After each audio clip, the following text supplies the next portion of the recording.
Hi everyone, thank you for tuning in to today's special topic where we will be discussing smishing. And what is smishing? And how can you protect yourself from it?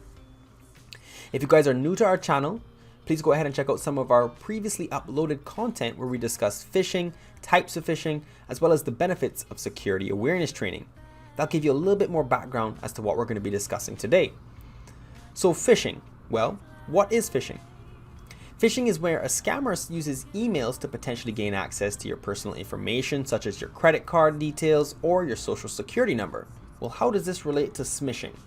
Instead of emails, these same malicious actors are going to use SMS-based phishing, such as scam text messages. Now, the reason that this is so important for us to bring up in our special topic is because of how numb we have become towards phishing emails. Now, the reason that we wanted to bring this up is because of how often we see phishing emails. We've kind of become numb to them. In a sense, we're a little bit more cautious whenever receiving a suspicious email. However, with text messages, it's not so often that we doubt if the sender is legitimate. And that's the same reason these malicious actors have ventured off into that new medium. And that's why we need to make sure that you guys are just as aware of the potential harm from clicking on links in a fake text message. Now, what are the ways in which you can protect yourself from smishing scams? Well, the first one we're going to want to discuss is going to be regarding looking at the source of the text message. Now, this may be difficult when you're receiving packages from FedEx, UPS, or Amazon, where they do send confirmation text messages, and most of the time it's not really too easy to identify the number that they're using. However, if you are not receiving or expecting any packages, it's probably too good to be true.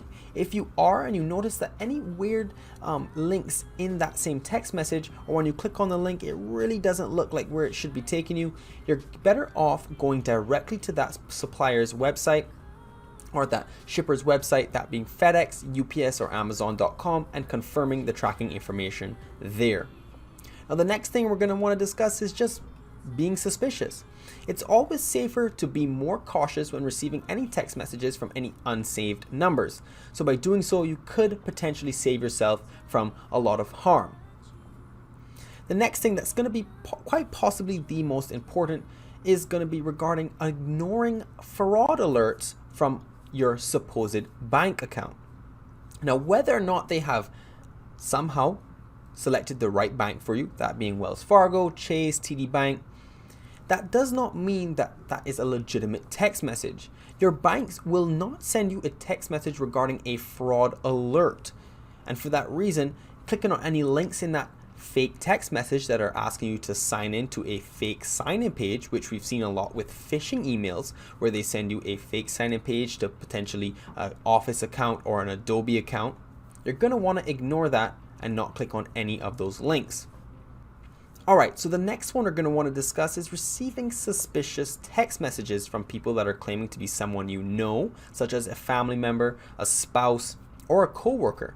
If that number is not saved in your phone, it's most likely not that person. In the instance where they are claiming to be using someone else's number because their phone died or they got a new phone, you're going to want to go ahead and call that number and confirm that you're actually speaking to the person who they are pretending to be.